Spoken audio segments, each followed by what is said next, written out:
Озера и реки этого парка удивительны и уникальны. Здесь обитают виды рыб, о которых знают только составители Красной книги.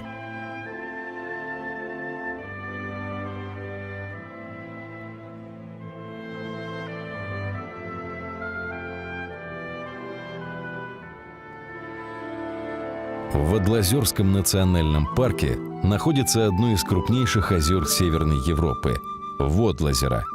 Его ширина почти 16, а длина 36 километров. Воды гигантского озера омывают берега 196 островов. Весь же Водлозерский национальный парк раскинулся на 500 000 гектаров.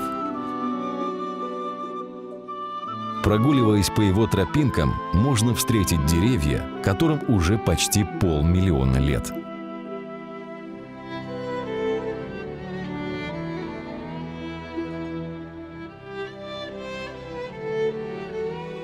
Самая большая загадка Водлозерского парка – его высокая заболоченность. Здесь можно встретить 10 разных типов болот,